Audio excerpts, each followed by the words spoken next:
Hey there friends, it is me, HLModTech, and I'm back with part 2 of my Bumbly Beach training. Let me get you in there and let's get crackin'! Alrighty friends, so we need to hit load game. If you missed yesterday's lesson, I will make sure I put it in the little information up here.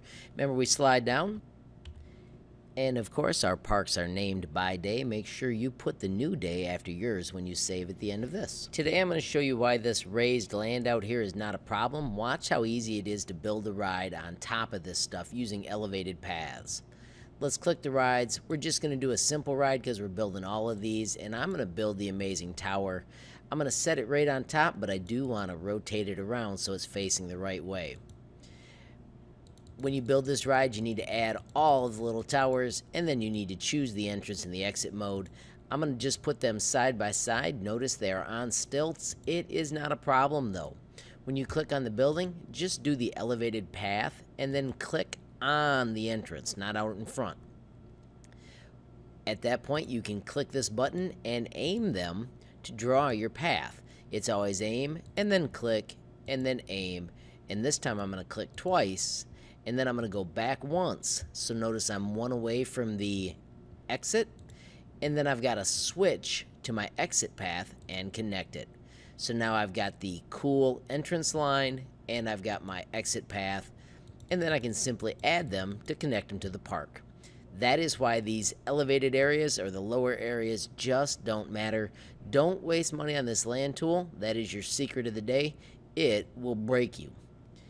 Make sure you hit your green light to open your ride. Don't forget when you bring them in and green light them. Remember, the green light is on this button.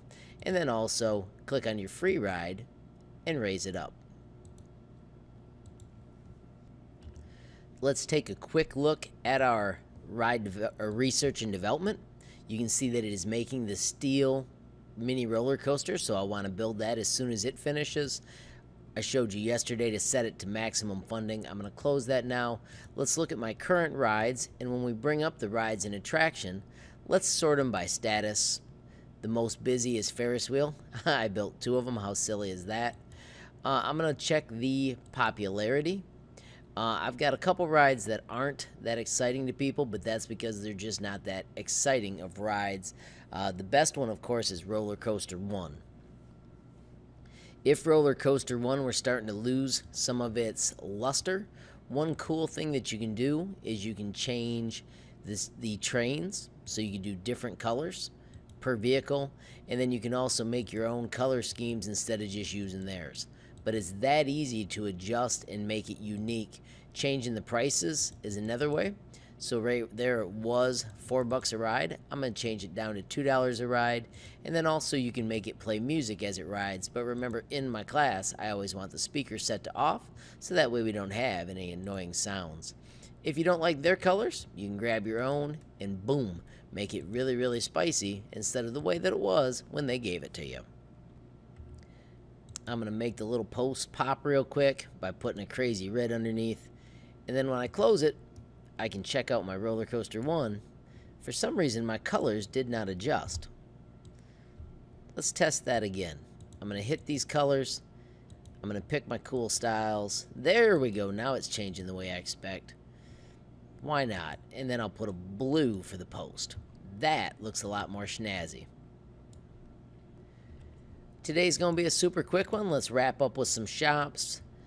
Soon you'll have another roller coaster that you can bring in. You should definitely do your mini cars, but let's make sure they also have a place to eat.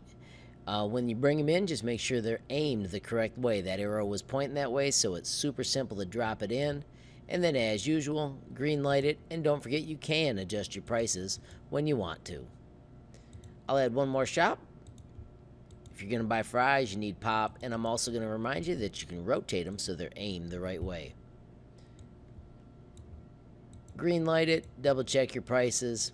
That's groovy by me. Let's also remind you, do not touch the water until you've learned some more skills or got some more money. And then also make sure that you take care of giving them places to sit in case they are coming off the rides and are feeling sick. Having the restrooms and the trash cans are a great idea as well. So friends, perhaps the most important thing is to remember what you're trying to do. In this one, Our mission is to have 750 guests after 2 years and a park rating of 600. As your rides get old, make sure you replace them. Keep track of how happy they are. Your park rating is always out here. Right now, my park rating is 685, so I'm crushing it. But if you look at my guest, I've only got 233 of the 750 I need. At the end of each day, make sure you hit save game. I've shown you this before. Make sure you click on your library's document and then save it with a new day. This is my day 2 save. And make sure you give it time, because waiting for those Z's is so important. If you don't wait, you will lose your work, which is sad. Friends, if you enjoyed this movie, hit that like button. If you've got a question, comment, or a suggestion, add it down below. If you haven't subscribed yet, what are you waiting for? Smash that subscribe button. And last but not least, hit the notification bell if you want to be the first to know when there's a brand new video from me, HLModTech. Thanks for watching. Have a great day.